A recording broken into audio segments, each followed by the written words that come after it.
And it is Thursday, April 16th, and I've got a little story to tell you, so I don't have much time.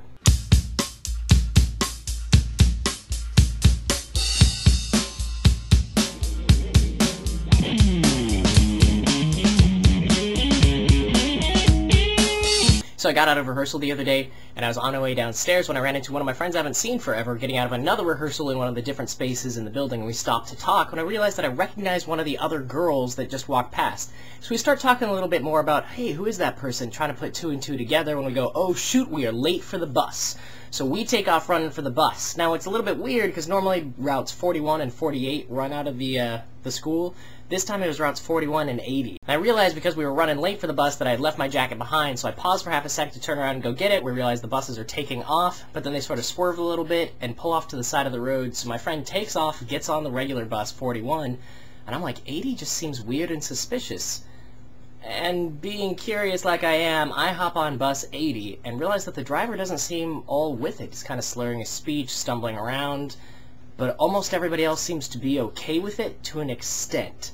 So I pull out my video camera and I start recording. He tells me to stop recording, and I don't exactly, just let my camera hang so it can at least pick up the audio, if not the visual, which does get pretty interesting because one of the other riders gives the bus driver this piece of paper that's got sort of this essay or a speech or a thesis on it about how the bus driver is Juliet from Romeo and Juliet, and he's reading this out loud to us while he's driving the bus, sort of from the wrong way, kind of only half sitting in the seat, half standing, driving sideways, yet still managing to kind of stay on the road. And even though I'm getting really nervous about a stop sign coming up, he comes to a full and complete stop before he gets to the intersection, which is a huge relief to me. It's about this time that I realized that there's actually a second driver on the bus who's there either as a trainee, a trainer, or is just getting a ride home. As the first driver is finishing up the speech about Juliet, they realize the camera is still going on, and the second driver just gets absolutely livid, and they start threatening me. Being evergreen and the people that are on the bus, people start arguing back and forth. It's sort of in this nice dialogue discussion fashion as opposed to like a big protest that I have a right to record this on public transit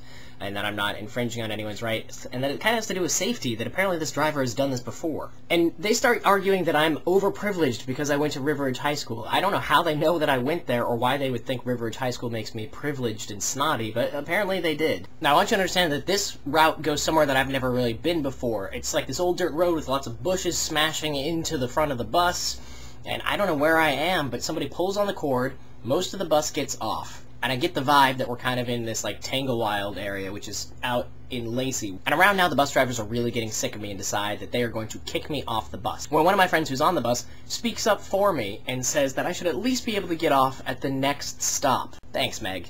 And I just start worrying about the next stop because I don't know where I'm going to end up. Finally, the bushes kind of clear out, and I can see ahead of me that it's more sort of out in Yelm, which is way far away from where I live.